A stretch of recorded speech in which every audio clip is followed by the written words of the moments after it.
Wake me up before you go.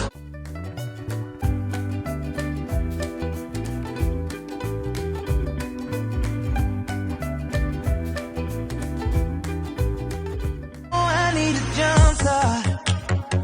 When you call me, I'm running to you.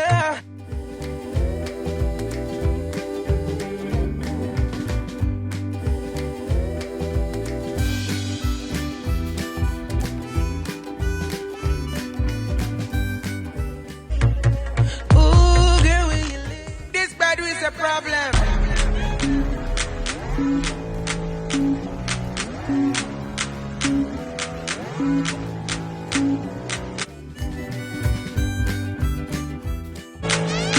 Take it, baby. Oh yeah. My name is Asitonka Aggrey-Abah and channel is called Darling because I'm such a darling. Hi everyone, so you're welcome back to my YouTube channel. It's your girl Darling. Thank you guys so much for joining. If you're new to this channel, please consider subscribing and joining the darlings. And to all my OGs, welcome back to another exciting episode. On this channel I talk about all things Nigerian wedding planning because I'm a wedding planner based in Nigeria. I talk about business and entrepreneurship because I run other businesses, and I also do lifestyle videos, vlogging from my city here, Port Harcourt, Nigeria. If that's the kind of content you're interested in, please do not forget to subscribe and click the notification bell so you do not miss any of my exciting content. On this particular video, I'm going to be talking about the top 5 reasons why this is the best time to get married. Yes guys, this is the best time. I know a lot of things are beginning to open up, and I just want you to know that if you're ever planning to get married, or if you know the person, people are just buying time, 2020 is the best time to hop on it and get married. And to know the reason why, please continue watching.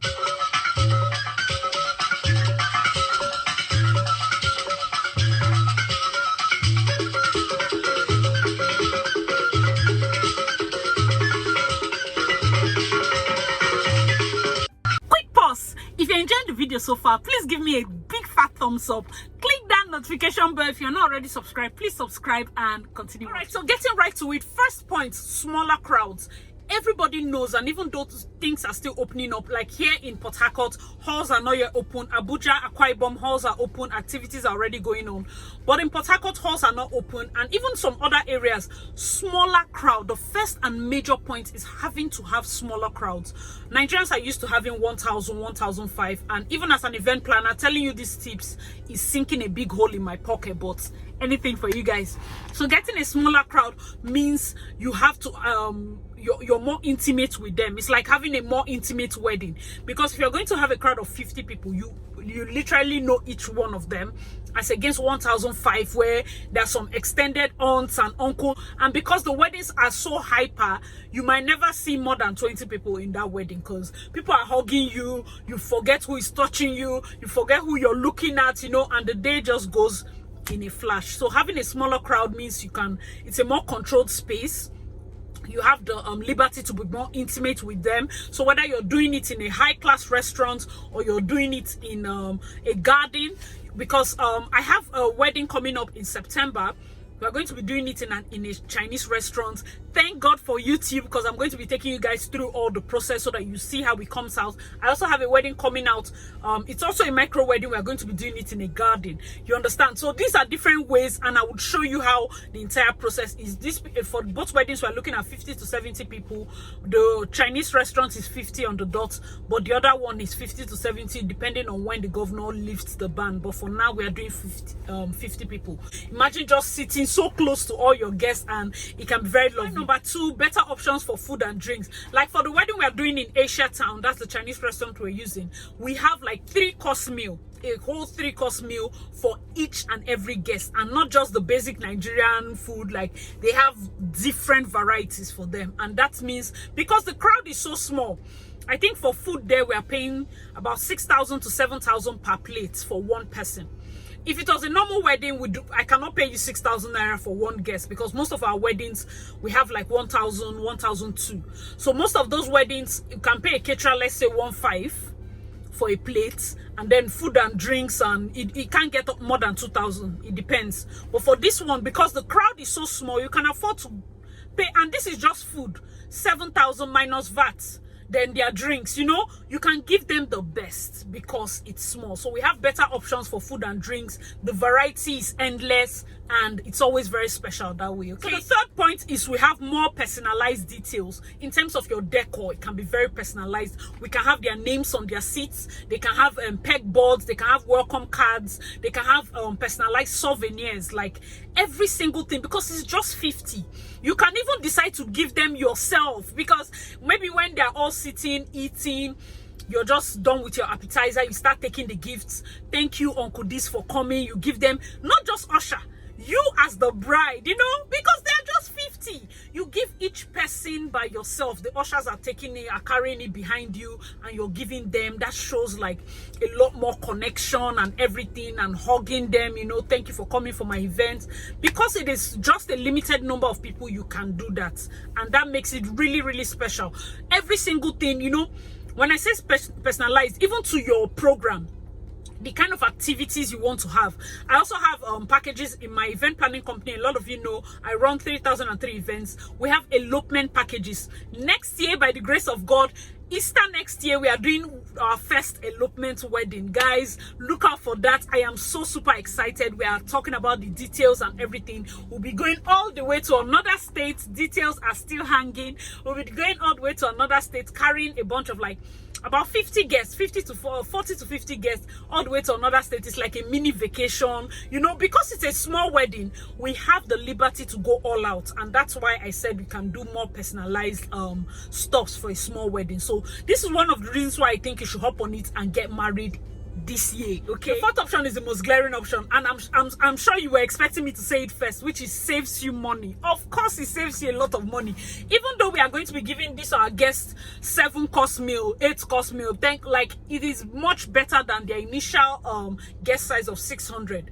The amount you are going to spend on their food and drinks cannot beat it. Do you understand? And this one is more memorable. Imagine our elopement package wedding. People are going for a wedding and then they are staying in a hotel. In the morning, they'll have yoga, they'll have sightseeing. Like, it is so memorable. But if they were going to do the wedding like they wanted in Lagos, so big, 3,000, 2,000 people, after 6 hours, they are gone and they forget, on to the next. But for this one, it will be hard to beat because they are using it kind of like a mini vacation for their parents and close family, friends, you know. We'll have nights where the parents are advising the young people. Like, I have so many ideas. I was so happy when I got the job. Guys, just, man, you need to be subscribed to this channel because all the planning process I'm going to be giving you, spilling all the tea here on this channel. So let's get to the fifth and final point. Fifth and final point is better options. When I say better options, it comes to wherever you want to do it, you have better options. And because you're getting married now in 2020, when some people are posting their weddings and all, you have better options for your vendors. Yes, you can use the best vendors, guys. You can use the best decorator. You can use the best cloth vendor because there's a limited wedding going on, and that's why I feel this is the best time to get married. As a wedding planner, I would prefer you start booking your dates now. You understand? As against moving it to when it's all choked up. That way, the photographer you wanted to use is booked. The makeup artist you wanted to use is booked. Do you understand? And it becomes very hard for you to tie everybody back to the same date. So, hope these points were very helpful to each and every one of you. Bonus tip is the fact that you can consolidate almost all the activities into one. Yes, guys, like when you do your intro, that's it. You do your court wedding at the spot where you're doing your dinner, which is the wedding. Your pastor can even come if you want to use a pastor, or you go to court and the pastor just comes, blesses you people, and you do it like a lunch. Your friend doesn't even need a mic. Your DJ, if you need a DJ, or if you're going to use a DJ, low tune. Like, you're going to have every single thing you want. So if you're even doing your traditional wedding, it can be in her father's parlor. There are lots of weddings that are becoming really small because some parents do not mind. I still have couples that their dad said never ever. So I understand. The only reason I'm going to give you a pass if you cannot get married this year is because, let's say your fiancé is outside Nigeria, because we have a lot of them like that, where the groom is stuck in Canada, the bride is in London, this person, you know, you cannot have your wedding if the both of you are not in the same place, or maybe they are their siblings, their very close siblings are not in town and all of that. So that is given. But when all of you are in the same place, I mean, this is a fantastic moment to get married. The weather has been great for a good couple of days, especially in Port Harcourt, because we know Port Harcourt, it rains a lot. But thankfully, for the micro wedding we had, I'm going to also link that wedding. Go and check it out. It was done in the couple's compound, their family house. Very beautiful, very beautiful. Like, people, eyes are beginning to open to see that you can have everything you want. That big decorator, we can bring the decorator to your father's parlor. Make the person set it up in such a way that you will not even believe that's your father's house. That's your, you know, have all your moments, but have it on a smaller scale such that you have enough money left over.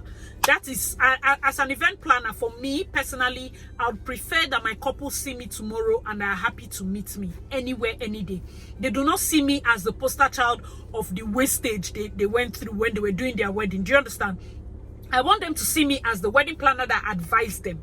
This wedding planner advised us that, no, it's okay. Because there are many times I tell my couples, there are some things that they want that I'll be like, no, leave it. Nobody will notice. It's fine. Unless it's something that is a deal breaker. If I see it as a waste of money, I will tell you to your face, like, do not waste your money doing this. And that is because, yes, I mean, it gives my job more rep. But for me, that money that you have wasted might just be nothing more than an Instagram post. Because maybe I post, like, okay, see what we did, and that's all. A few likes, an Instagram post, a few, oh my god, I see, kudos and all of that. But do you know the millions or the hundreds of thousands that must have gone into that whole process? Do you understand? That's why sometimes I say, okay, let's leave this. Instead, use this money and do this, or use this money and do that. Because I also do business and finance consultancy. So I'm able to always channel that energy into other things. And my couples are, you know, the kind of relationship I have with my clients is so tight because of proper advice. So if I'm telling you from the bottom of my heart that this is the best time to get married, you can take my word for that. This is one thing I've noticed, and that is from my own personal how would I say it? It's from my own personal observation as an event planner. It is not money that was the problem.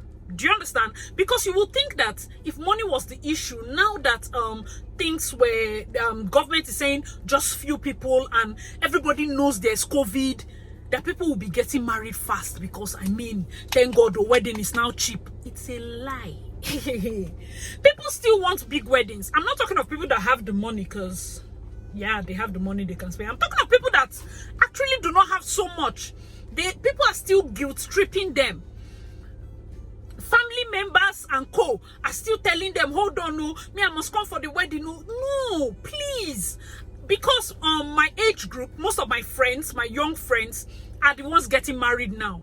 So a lot of times in the past, they'll be like, Asi, you're the one making me not to get married, though. My girlfriend comes to check your page. She's seeing exciting weddings, expensive weddings, top of the line luxury weddings, and she's putting me under so much pressure, and I don't know how I'll meet up. And now I'm telling them, where's the girlfriend? Because this is the best time to get married to her, because you will not spend so much. Bring her out. Let's do this thing. And they are nowhere to be found. Do you understand? I'm going to be doing another video where I'll be doing a marriage starter kit for Nigerian men. You do not want to miss that video. A marriage starter kit for Nigerian men. So that nobody is going to say it's wedding that is the problem. Nobody is going to attack wedding planners for being the ones that finished your money that you would have used for the marriage. Nobody would have attacked us for anything that we did not do. So I'm going to be doing that video coming up after this. Hope you guys enjoyed this video. The top 5 reasons why you should get married in 2020. Do not cancel this year out. If you enjoyed this video, please give us a like. Be sure to subscribe, and I'll see you in my next video. Bye.